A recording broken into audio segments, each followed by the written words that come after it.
Thank you. I didn't take my thing off. Well, then I'm going to present with it. My name is Clemens Vastas. I am working out of Germany, but my team is in the US. I'm the lead architect for all the messaging services in the Azure cloud, be that Event Grid, Event Hubs, Service Bus, Azure Stream Analytics, and also for Fabric event streams. So we have Microsoft Fabric, a data platform. And I was asked to come here to speak, and they said, would you come? And I'm like, sure. What do you want to talk about? I'm like, here's my sessionize list. Pick something. So they picked this talk, which is an overview of the services that we have. But I'm not going to make this, but they said, don't make it a product talk. And I'm like, okay. So I'm going to tell you about patterns and when to use which service. And that is as applicable to our services as it is to EventBridge, Kinesis, SQS, or to Google PubSub. So it's going to be fairly universal in terms of when to use what. So that's going to be the first 20 minutes of this talk. And the second 20 minutes of this talk is how we're actually doing this. So I have a section about the architecture, something for Steve, where I'm going to explain how we actually run these clusters. Because it's not on Kubernetes. So, as I said, these are the products that we have. And one of the things that we're always told is like, why do you have so many messaging services? Why can't there only be one? And you can ask us that question, and you can also ask the AWS people that question, because weirdly, we're all having multiple of these things. So why is that so? Service Bus has started as a service. Service Bus has started as a service that was one of the founding services of the Azure platform in 2010, and then we added capabilities into Service Bus. And at some point, we had to split them up operationally, but also from a pricing perspective. And that's something that most of the competition has found, is that doing this is necessary. And I'm going to lose some more words on that later. We're building two things effectively. You're going to see us, our team, people from our team talk about two things now. There's Azure and there's Fabric. Fabric is our data platform, and one of the things we do in the data platform now adding streaming capabilities, real-time data processing capabilities. So our team does both. So we built the Azure services and we built the Fabric services. And the Fabric services are really an implementation that we built on the platform services that we own ourselves. So Fabric event streams is an application of Azure Event Hubs and of Azure Stream Analytics. We process a lot of stuff. Just pick one number. Monthly requests across messaging are approximating now, coming close to 400 trillion requests per month. These numbers are about half a year old, so I think we're kind of already scratching the 400. It's staggering. We do millions and millions and millions of requests per second across the fleet that we have. We are in 80 regions. We're Ring 0 service with all of our services in the Azure cloud, which means if a new Azure region opens, we're there. We are, as a Ring 0 service, a set of services where it's okay for other Microsoft properties to take a hard dependency on, because we're guaranteed to be there.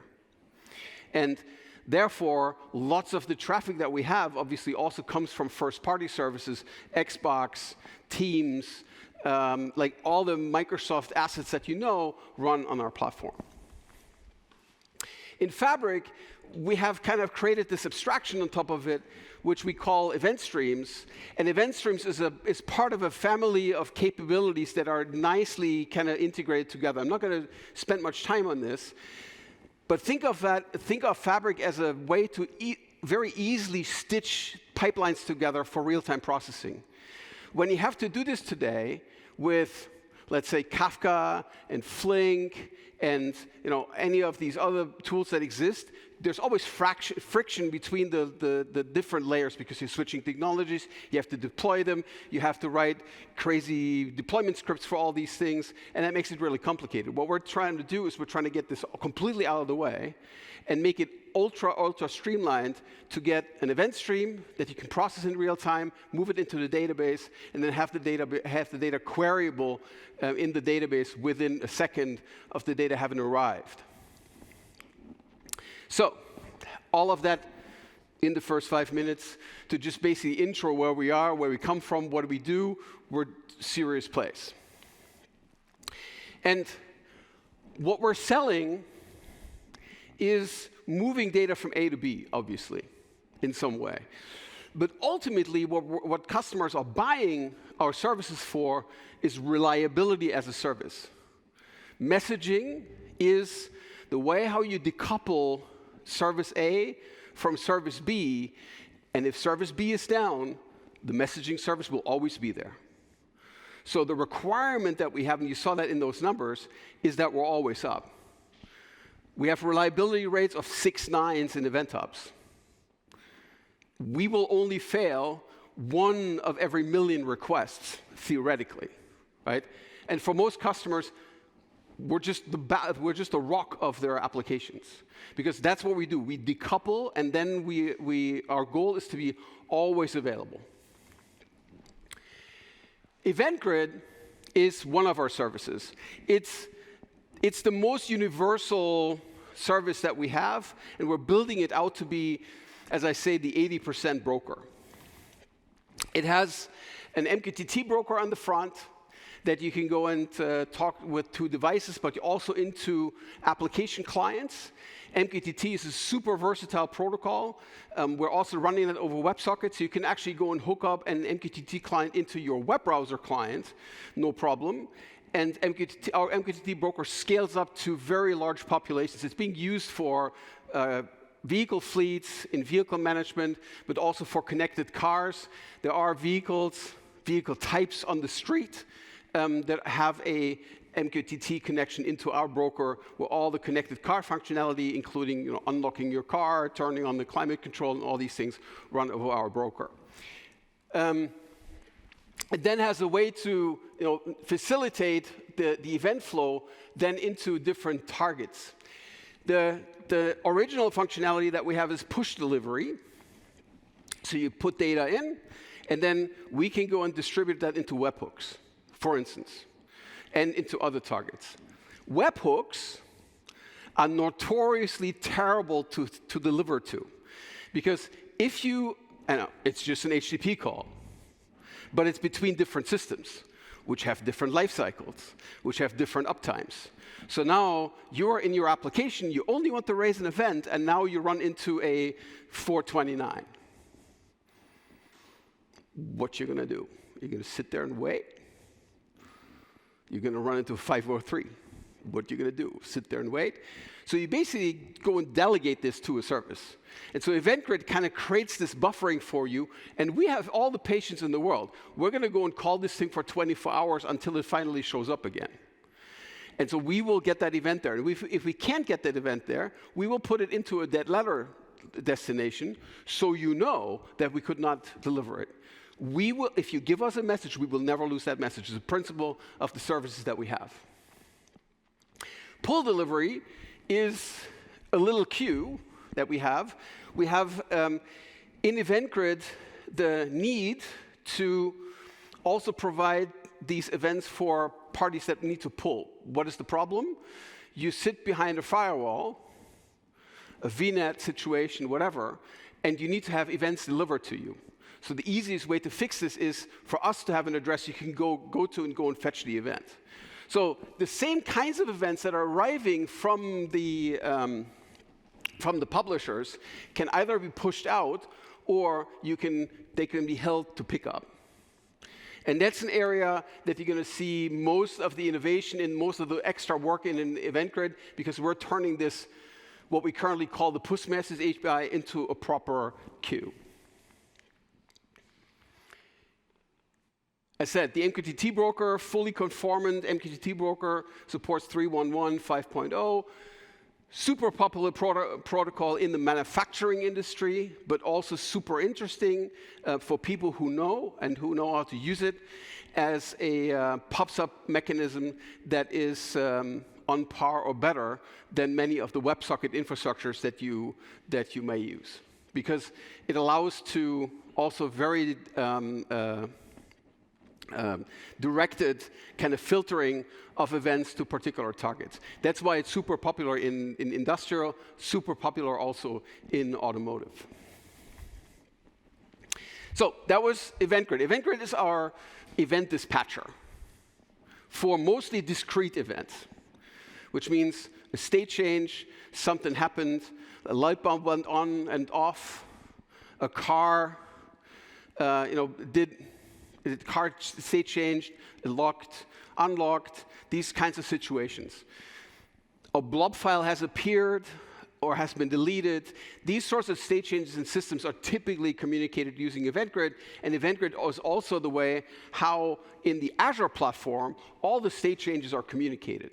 So if you're doing a deployment and the deployment is done, there's an event raise, that event runs over Event Grid, and you can hook into it. Service Bus is our broker for heavy-duty queuing business.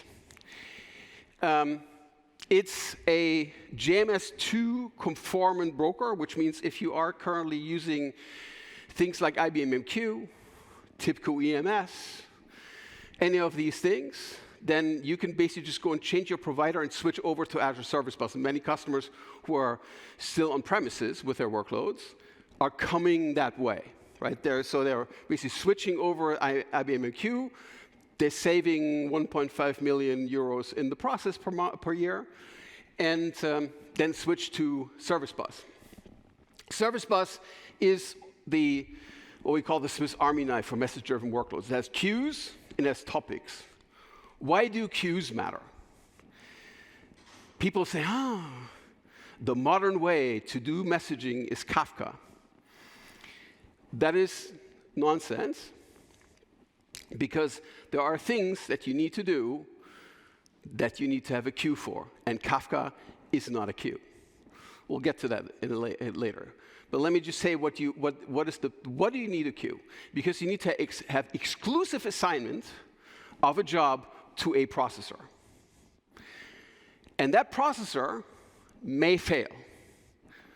And if it fails, that job needs to be reassigned to someone else.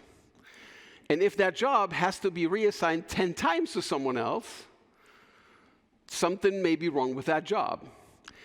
And so you need to go and have that job, that message, effectively, you need to have some tracking across your platform for what happens with that message. And that sort of bookkeeping is what a queue does. A queue guarantees that only one party at a time gets a job.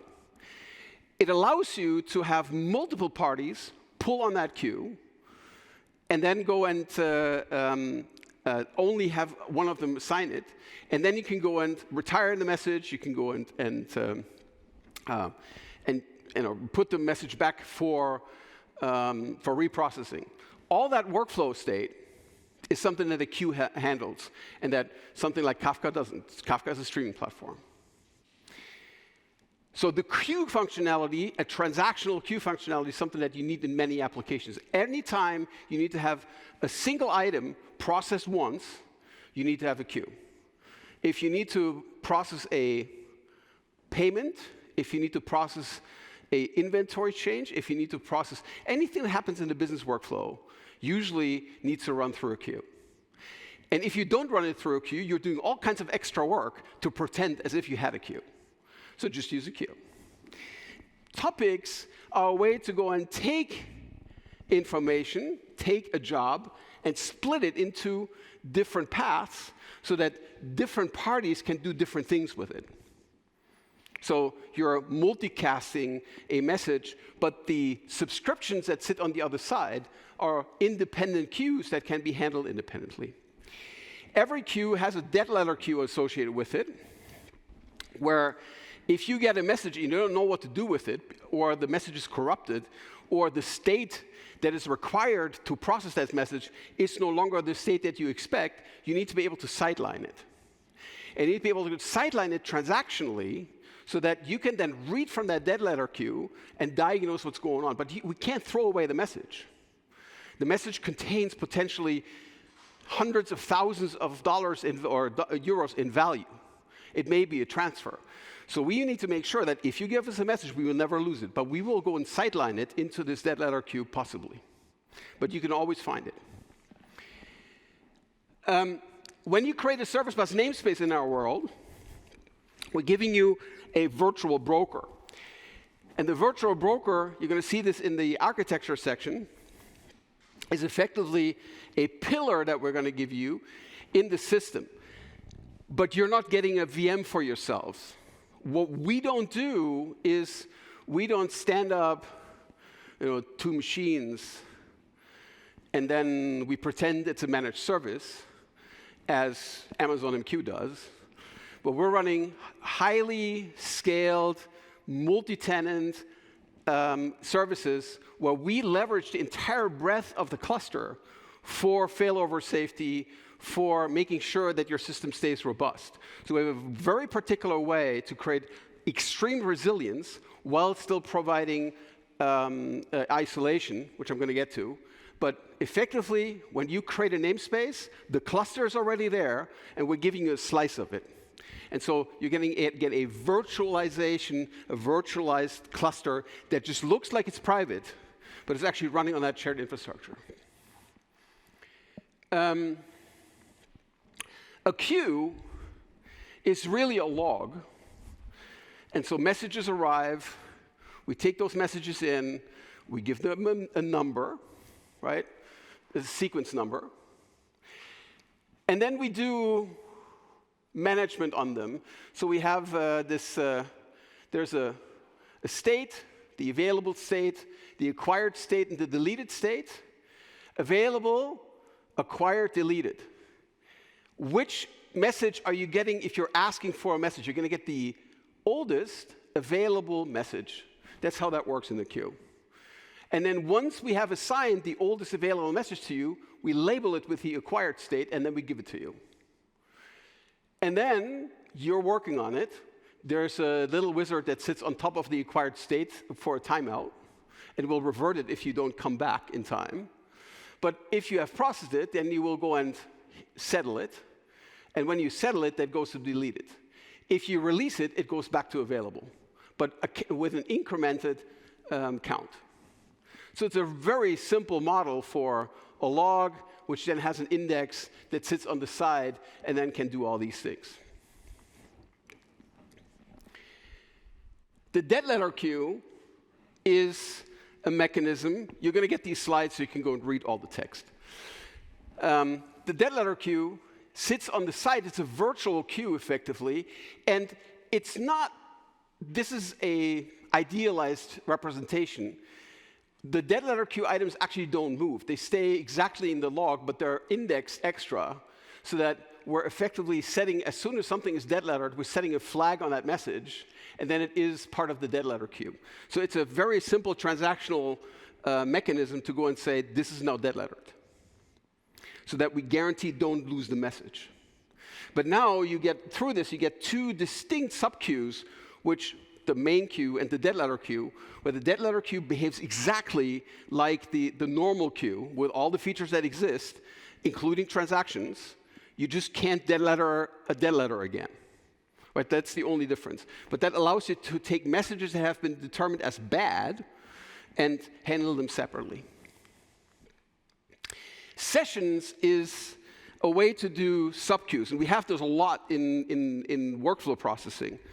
Sessions allow you to create virtual queues where you set a session ID on the messages that you're sending, and then you can go and individually pull out these sessions with those sessions IDs from the queue without head-of-line blocking, which means you can create 1 million virtual subqueues inside of a queue, and you can handle them independently. That is being used for document workflows, Stuff like SharePoint, where you have millions and millions of workflows that may be happening at the same time, but you can run them through a single queue. Topics, as said, there's an input, there's a filter that says, for existing subscriptions, does this message match the filter? If it does, it goes into that queue. We have a SQL-like a filter mechanism, and that allows you to go and put those messages into the topic queues, and that's how you can splice up a data stream and can turn that into multiple queues. There's also a mechanism where at the tail end, here, you can go and create a forwarding rule where you can go and then route the messages that have been eligible for this, this queue into another queue. So there's all kinds of routing capabilities that you have that are sitting inside of this, and that's why I say this is the Swiss Army knife. Event Hubs. Event Hubs is our event streaming service, and of the, I said 400 trillion messages per month that we're processing, I would say like 90% are actually running through Event Hubs. Because Event Hubs is telemetry streaming, log streaming. It is the thing that runs, big data torrents.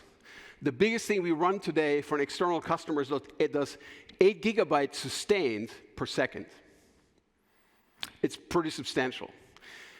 What Event Hubs does is, it is our own service that we built, and it is a sister or brother, depending on how you want to look at it, of Service Bus, but it is also 100% Kafka compatible. We have our own implementation of the Kafka RPC protocol that sits on top of the broker infrastructure that we have. We don't use any of the Kafka bits, but we use the Kafka protocol. And we have implemented the Kafka protocol so that you only have one network address, and that one network address pretends like it's all the brokers, right? There's no, the Kafka protocol has a weakness. If you use original Kafka, that if you set up a cluster with 8 machines, you need to have 8 network addresses that you have to expose to. And we've modified this model so that we effectively only have, we pretend that all the partitions are owned by this one address. And then we do all the dispatching behind the scenes. It is one of the fastest Kafka brokers available, with a end-to-end latency time of about 10 milliseconds, whereby every message that you give us has been persisted onto a disk in 3 availability zones, which means 3 data center locations, during those 10 milliseconds. You're also going to get a virtual namespace in Event Hubs. And the way how Event Hubs works is very similar. There are logs. The Event Hub per se is really, and this is the same thing with a Kafka topic, is an illusion. It's basically a bracket around partitions. So partitions are the reality of the underlying thing, and that's actually what we manage. What we do in the Event Hub is you bring data in, there's a partition key or a partition ID that you give us, and then we go and take the messages and route them to the particular partition and then append them. Those things can be so fast because it's an append-only database that does not do this sort of server-side accounting that the queue needs to do. Right? They basically just write the data down. And the way how you consume from them using these consumers and the consumer groups is the consumers provide an offset into these partitions.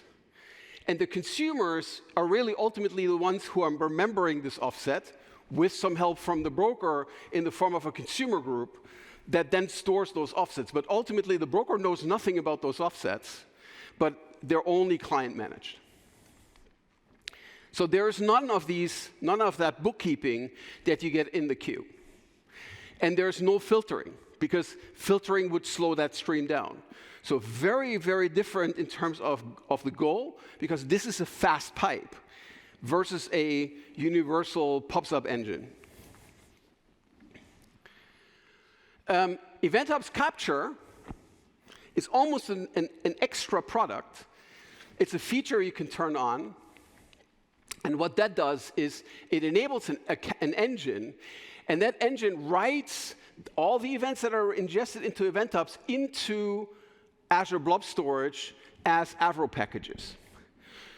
So basically, when you go and stream data in, and you want to go and capture the raw data, and you want to go and process it in batch form, then you can go and use the Event Hubs effectively as the shock loader input. We make your traffic even, but then we neatly drop this all into packages, into the blob store, and then you can go and process out of the blob store.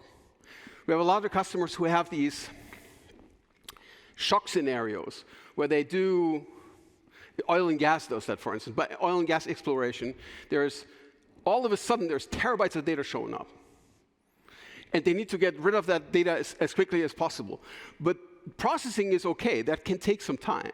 So what they do is they basically just go and shock load as good as they can through the Event Hub the data, and then they land this into those blobs. And of course, it's also a wonderful model for just archiving raw data as it came in without it having been processed. So capture coexists effectively with the normal communication path and creates an archive of all the events that you've seen automatically. So Event Hubs is not publish subscribe broker, not a queue broker, not a discrete event distribution engine, not a database.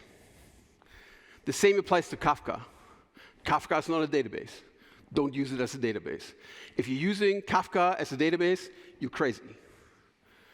Because you only have one primary index, and that is time. And as data ages, you need more indexing. It's okay to use time as the primary index while you're within the window of a few seconds, maybe a window of a few minutes.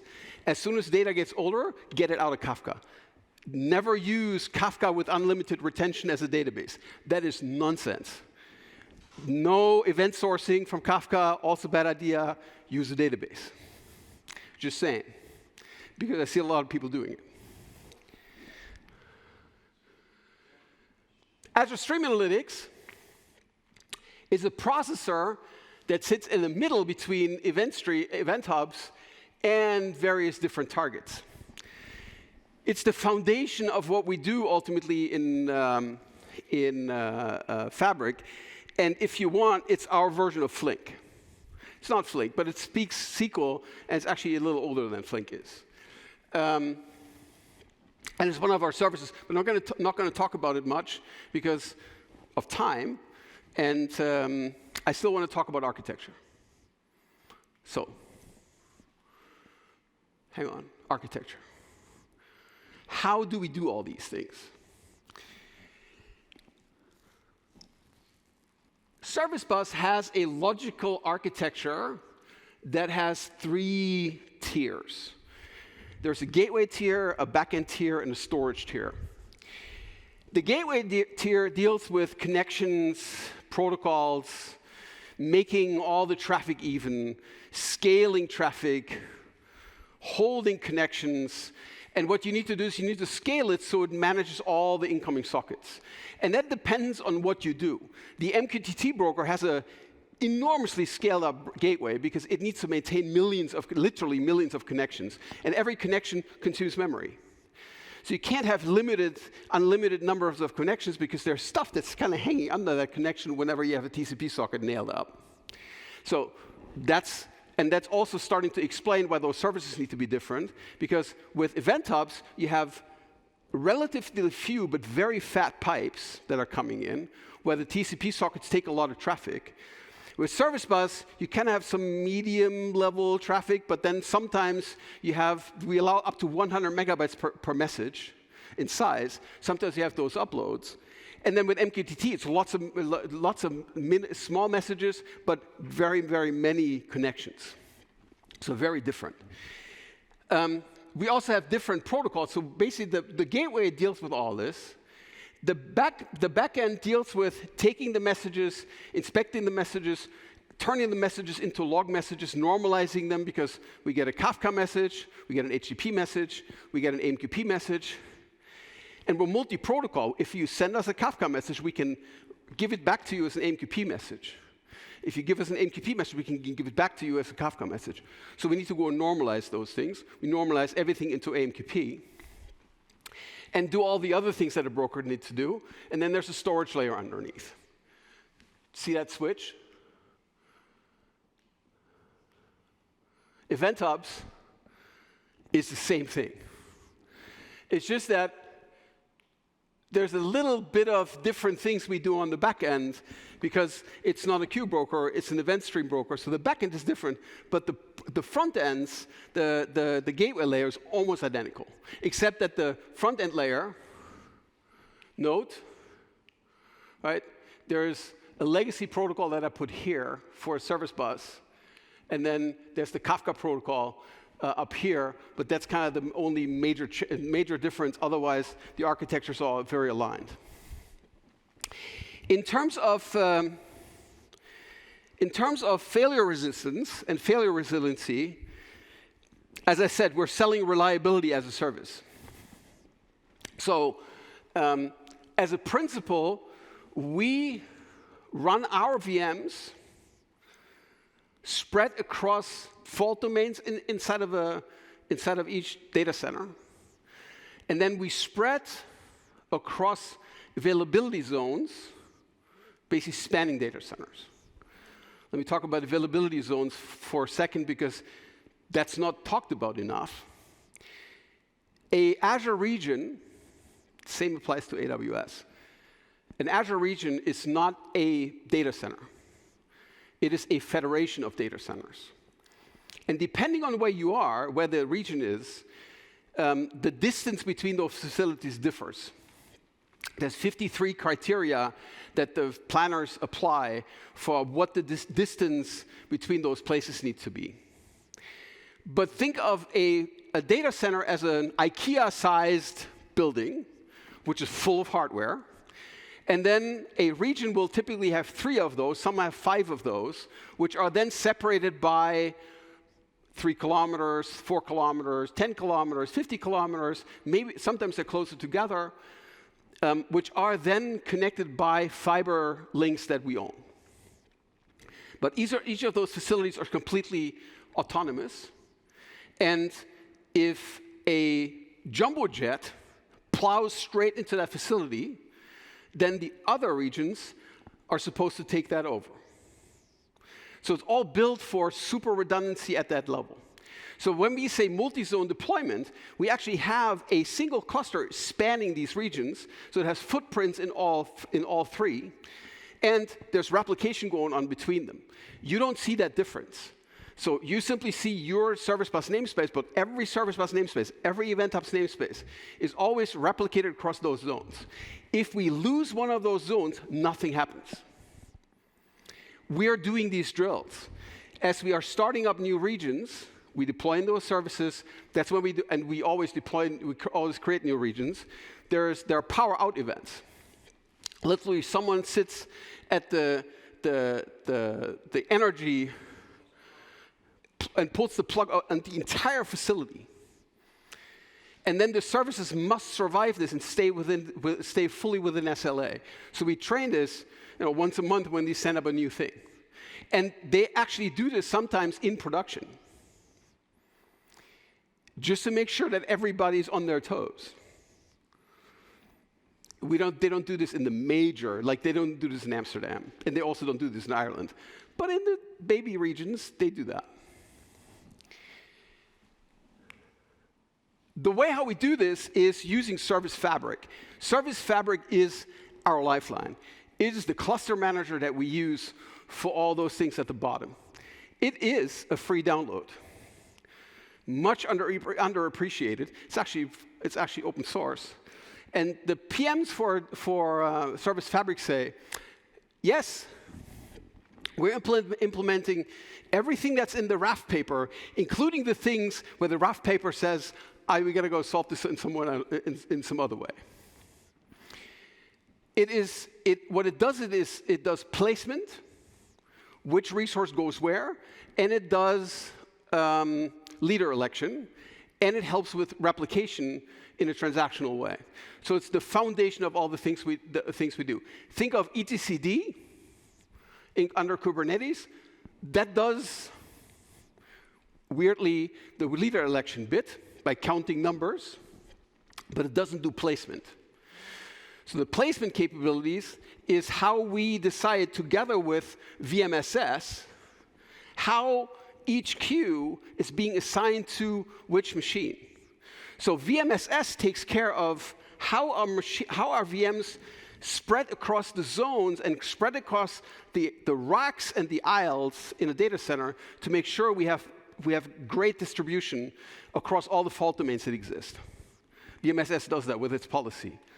Service Fabric sits on top of it, and Service Fabric then goes and takes that cluster and then places the individual workloads inside of them so that we are sure that a queue, the primary, lives in zone 1, but the secondary always lives in zone 2. And the tertiary always lives in the next zone, so that if one zone goes down, there's an automatic failover to the next guy. And all the state of each queue is being automatically replicated across them. Everything is automatic. There is no manual intervention of placement of VMs, processes, workload. It's all completely automated. Upgrades, completely automated. We basically just go and throw the package into the machine, and the machine does everything by itself. Because at the scale that we run, thousands of clusters, we can't do any manual intervention work. If the process can't go forward, it automatically goes back out. Wholly, completely allocated, automated. We don't do scale up, scale down. A cluster has a fixed number of VMs, and that's what it's going to be. And we go and then allocate namespaces into those well-known clusters. And if we need to go and shrink or expand a cluster, that almost never happens because we can always go and make a new one. Because capacity churn inside of a cluster causes problems, right? It causes transactions to fail. It causes errors to be thrown. And our goal is 6 nines. Our goal is to be better than 6 nines. So we can't afford that churn, so we don't do it. Geo-replication is our newest thing. You can now create a namespace in both Service Bus and Event Hubs, which automatically gets replicated across geos, across regions. So you can create a Service Bus that is primarily in Western Europe, but has a secondary in North Europe. Same for Event Hubs. Every message that's being sent to one of those regions gets automatically replicated into the next region. We have a synchronous mode where if a message gets sent to Western Europe, we assure that it has been persisted in North Europe before you give you an answer back in West Europe. Banks have compliance requirements that require them to do this. There is no platform in the world that does that, except ours. Full synchronous geo-replication across a quorum of multiple regions. It is slow, but it's ultra resilient. If the entire region fails, which is, oh my God, right? My favorite example is always Holland gets flooded. Then, right, you can basically just flip a switch and you'll be on the other side. Your own disaster recovery plan, Steve, will still have to cover the entire app. But our piece is already that you've got that covered. You don't need to worry about that. You basically need to go and switch it between the region and you're golden. The rest of your stuff is going to be difficult. But our stuff, don't worry about it. Workload placement. How are we doing on time? I still have 2 minutes. Workload placement naturally comes from the load balancer on down. That's how, a socket finds its host is through the load balancer. The backend is using Service Fabric to place queues into the system. So there's a process container, and that process container is where your queue lives inside of Service Bus Premium. Service Bus Premium has a broker process, and when you buy messaging units from us, we're going to give you these processes. We're not using Kubernetes for this. We have, because Kubernetes is too heavyweight for it, and Kubernetes does too many rings around our stuff. So we run this on top of Service Fabric. We spawn a process, and we basically pin that process to a core, and we give that process a particular jail of memory. And that's where your brokers run.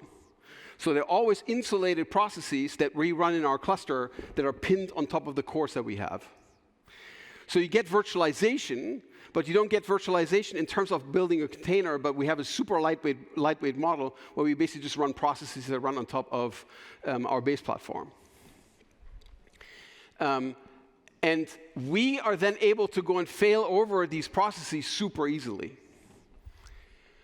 Same thing with Event Hubs. Placement is very similar. We have these called processing units. Same principle, you get an allocation when you have 1, 2, 3, 4 PUs, and they map to cores and procs, and we then go and distribute those automatically across the cluster, and that's where your stuff lives. So you get effectively full isolation as if you had your own broker, because it's your process in your memory, but it's living inside of this highly distributed multi-machine cluster of like 50, 60 VMs, where your process can basically just hop through all those VMs, which is something that you can't get with something like Amazon MQ, or something where you still know the names of the VMs. In Event Hubs Standard, we are storing the data into Azure Storage. In Event Hubs Premium and in Service Bus Premium, we're storing in Event Hubs Dedicated. We actually build our own engine, like the storage engine of Azure Storage, which leverages the NVMe storage that sits on the machines, and we replicate the data there. We can replicate the data across the zones of a data center if you're adding a record in about 3 milliseconds. Persisted onto the disks, no memory buffering. Literally, the bits are guaranteed to be on the disk in that time. We also give you full network isolation, so even though we have that cluster, because you can go and pin in a VNet endpoint, virtual network endpoint, where we have a hidden endpoint that sits on the cluster, and we have then firewalling rules, which then are effectively just scoped to the namespace that you build. So you get network isolation, CPU isolation, memory isolation, down to the storage layer, storage isolation, even though you're running in that large cluster. And with that, I'm like 2 minutes over, but I hope that was so terrible. I hope that was interesting.